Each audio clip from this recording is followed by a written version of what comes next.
We wish you a Merry Christmas. We wish you a Merry Christmas. No, I'm just kidding. Hey, everybody. Welcome to the Serial Chillers Christmas special.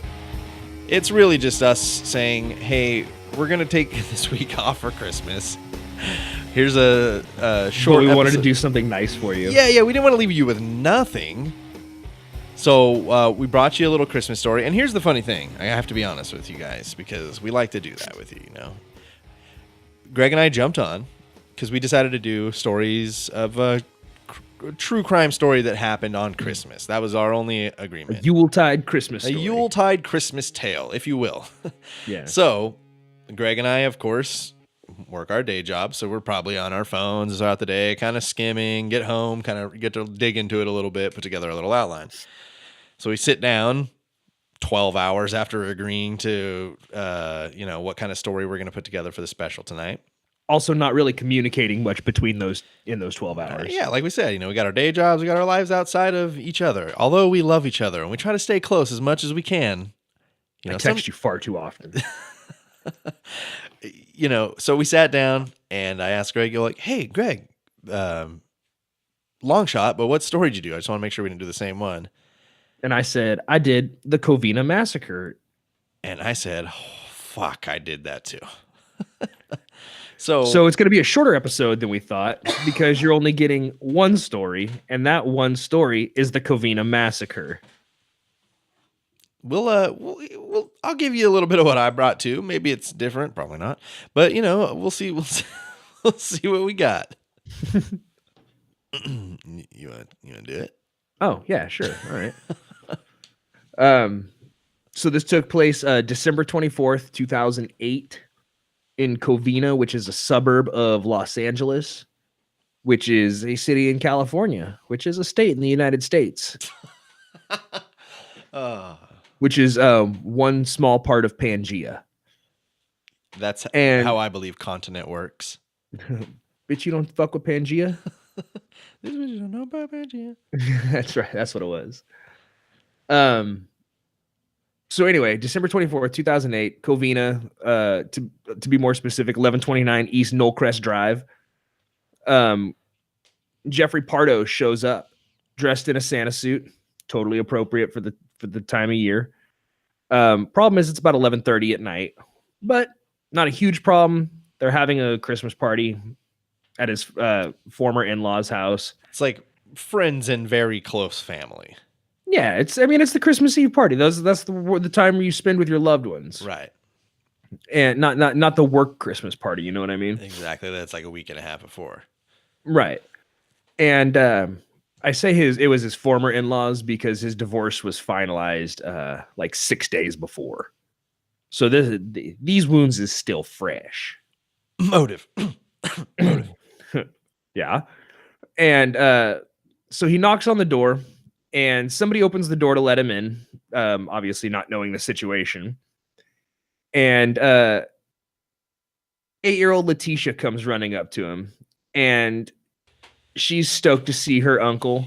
I think it's I think the 8-year-old is nameless, but she's the daughter of Letitia Yuzopolsky. Could be. Who is Sylvia Pardo's sister. Yeah. Yeah. So the 8-year-old comes running up to greet him because she hasn't seen him in a while. And he's dressed like Santa. Yeah, he's dressed like Santa. He's got a wrapped gift in his hand. And in his other hand, he has a 9mm handgun, and he turns and fires at once, hitting the 8-year-old in the face and dropping her to the floor. People realize what the fuck just happened, and they start like panicking and like scrambling. I like to think that somebody came up and grabbed the 8-year-old at least too. I hope. Or she got up on her own fruition, because we'll find out later that she's not fine, but she makes it. Yeah. So as people are scrambling about in this house, he's walking through and just shooting people like at random. And it even said that he just from judging from some of the trajectory, he stood over some of them and shot straight down. Like just he executed some members of his family. Yeah. Ex-family. Yeah. Still family. Feels like, Yeah. He then unwrapped the present that he brought with him, which was a homemade flamethrower. And he used it to spray race fuel all over the house, setting it ablaze. And So he said, this dude was he graduated from John Francis Polytechnical High School, and then he graduated from California State University Northridge, and at some point right after college worked for JPL. yeah. So like when it says he brought his homemade flamethrower, It's not a super soaker with a Bic duct tape to the end. right? We're talking about a dude who held like an engineering job at JPL. Like when you saw that video that just recently went viral of the guy who made the glitter bomb. Right. Man, people love that video. I know. I heard about it on the radio on the way home. That's why it's fresh in my mind. Wow. But I mean, that guy's he's a former NASA engineer or some shit. Yeah, I think it is something exactly like that. He was part of the Mars rover. Yeah, so for him to like noodle together some cell phones with a camera and a turbine on it. Parts, yeah. Pretty genius. Yeah. So I feel like this guy was kind of in a similar boat, except he used his powers for evil instead of for combating porch pirates. That's and exactly he instead made a flamethrower. And sprayed race fuel and fire all over this house. And like, so just in case you're not like fully aware, and I'm not exactly sure how it all works, but a higher octane fuel means that it burns a lot hotter and a lot faster, you know. Yes. And race fuel, where, you know, when you pull up to your gas pump, and depending on what state you live in, you probably have 85 or 87, 89, 91 as far as your octane. Like, and they're usually, 15% ethanol. Race fuel is no ethanol. And I think the octane on it is like 110. Yeah, so it's or higher. Exactly. Like it's that's the shit that makes the invisible fire, because it burns so hot. It makes the invisible fire. It like in Talladega Nights when Ricky Bobby's running around going, "Oh, the invisible fire got me." That's a real thing. Yeah. That's totally a real thing. And it's terrifying. Look up some YouTube videos. Fuck yourself up before you go to bed if you're listening to this tonight. Yeah, that's definitely in like, I think, higher performing than NASCAR race fuels, but for sure the invisible flames are a thing. Yeah. It's an awful, awful, scary thought. Yeah. In fact, the fire soared approximately 40 to 50 feet in the air, and it took 80 firefighters an hour and a half to extinguish. Yeah. So it was the real deal fucking fire, man. And like there was one woman who broke her ankle because he set the downstairs on fire first, and she had successfully hidden, but realized the fucking downstairs was on fire. So she jumped from the second floor and snapped that ankle. Yep. Man. Yeah. Yeah.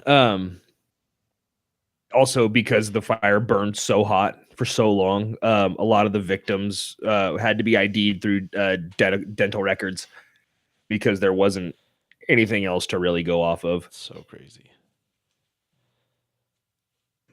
So after the attack, Prado put his street clothes on and hopped in his Dodge Caliber, which he rented, and drove to his brother's house in Sylmar, about 30 miles away.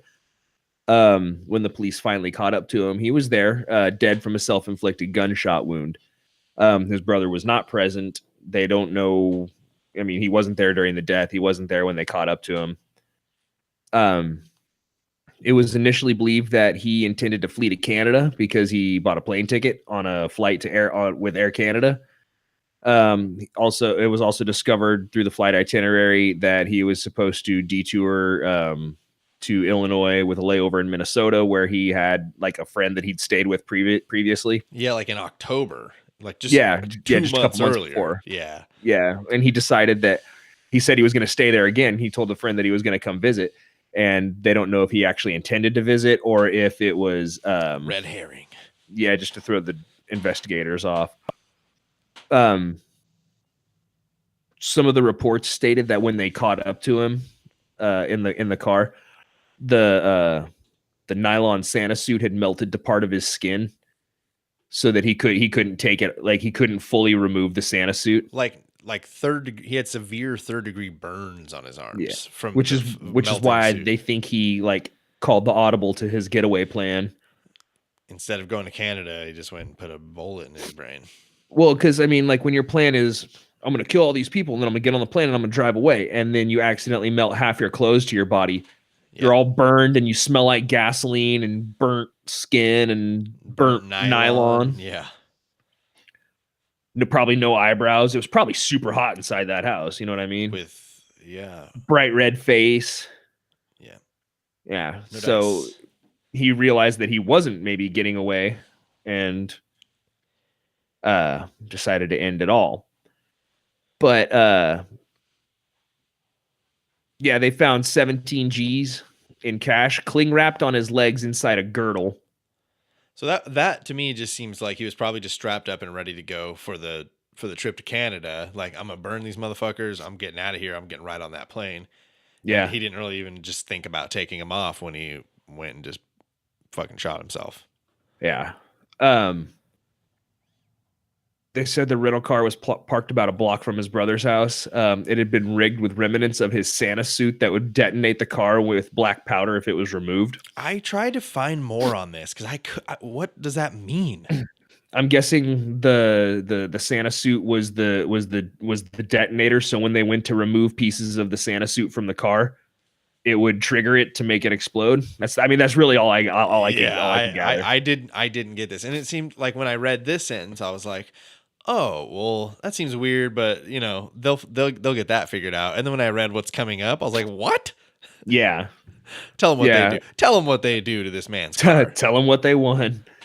They also recovered 4 13-round capacity handguns that were empty and at least 200 rounds of ammunition. Basically what they thought was the inside of the car was treated as a threat. They brought in a bomb squad and they fired an incendiary device into it and destroyed everything. Now, I don't know what job you have to get to be the guy that gets to fire an incendiary device into a car full of explosives. Bomb squad. I think it's bomb squad. Dog, I need that job. I need that job. I mean, go out there and get it, young man. This is America. Yeah, but I don't think I'm going to do good in the police academy. I mean, I can make the funny noises and stuff, but I don't when do we get the guns? Pretty much. Yeah, so they searched his house in Montrose, and police recovered 5 empty boxes for semi-automatic handguns, 2 shotguns, and a container for high-octane fuel tank gasoline. So they know he was using high-octane stuff. That's why it burned so hot, burned so thoroughly. Dang, what if he hit up one of his old homies at JPL and like innocently was like, "Hey, I have this project I'm working on. Like, is there any way you can give me a gallon of or of rocket fuel, man?" Like, oh yeah, whatever, man, no big deal. Like I feel like you would never be up to anything nefarious. I feel like if that was the case, though, they would it was know. Rocket fuel. Yeah, like they'd be like, "Hey, wait a second, why are we missing a gallon of rocket fuel?" And also, this guy used something very similar. An ex-employee here used something very similar to burn down his ex-wife's house. What the fuck is happening? Yeah. But they said they also found what was described as a virtual bomb factory in his home. And when they put it in quotes, they put virtual inside the quotes as well. So I wonder if it was like you put on a mask and you virtually go there. Yeah, like VR bomb factory. So it was just like practice for the stuff he was making in the real world. If this happened in 2018, I might be inclined to believe that, but I'm gonna guess this is a virtual bomb factory. Yeah. I also have the names of the victims if you want them. Sure. Honor. There's Sylvia Pardo,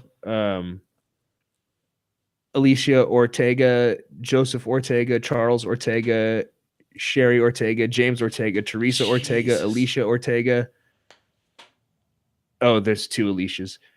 And Michael Ortiz. Oh, Alicia Ortega Ortiz and Michael Ortiz. Wow. The oldest in that group was 80 years old. There was a lot. It was mostly the elderly people, I noticed. The ages were all pretty high, right? Yeah, the youngest was Michael Ortiz at 17. Wow. But then give us the ages. You don't have to give me the names, but just 43, 70, 80, 49, 45, 51, 52, 46, 17. See what I mean? It seems like just the people that weren't able to maybe possibly get away the fastest. Yeah, the 80-year-old. Yeah, I mean, even just like I can't imagine I'm going to be able to move very spry at 46 either. And his was multiple gunshot wounds. Under the cause of death for others, it shows gunshot wound to the abdomen, and that's it for cause of death for all of them, except for the 80-year-old who says multiple gunshot wounds. Jesus. Yeah, it's a fucked up situation. You know, we can just skip over. Like, I mean, what's left? Oh, let's do the pop culture. There's not a lot of pop culture, but there's a band called Polystyrene, and they recorded a song in 2010 called Black Christmas, which is not great. There's also a band called Boombox Poets who recorded a song in 2010 called Santa Syndrome. Apparently 2 years is the time you need to wait. Which is even more not great, that song. Yeah, it's less great. And then in 2012, there was a film called Silent Night where a character tells a story of a man who donned a Santa suit and used a homemade flamethrower to attack a Christmas party being attended by his ex-wife. And when it says that he tells the story, I haven't seen the movie. But I looked at this movie's cover art, and it is a Santa with a flamethrower. I think the movie follows the guy telling a story. It's not just like a small part of the movie where he like, right. Let me tell you guys a story. It is the movie. You know, let me tell you about another ex-husband around Christmas time who was at a Christmas party he didn't plan on attending. That man's name is John McClane. It's not a Christmas movie. Tell me Die Hard's not a Christmas movie, and I will hang this call up right now. Bruce Willis said it's not a Christmas movie. What does he know? Bruce Willis? Yeah, Bruce Willis doesn't know anything. Fair enough. About that. Bruce Willis, we know you're listening, so retort whenever you feel. At me. Thank you guys for supporting us. We're not going to go through all the bullshit. You guys hear that enough on the regular episodes. The support is greatly appreciated. Merry Christmas to everybody. Happy Hanukkah. Festivus to the rest of us. Yeah, Festivus to the rest of us. Happy Kwanzaa. Happy Boxing Day. All of those things. Merry Christmahana Kwanzaa to all of you. Dude, we got to get the Krusty quote. What is it?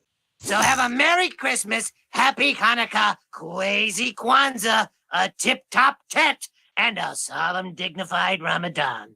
So, there you go. We're done.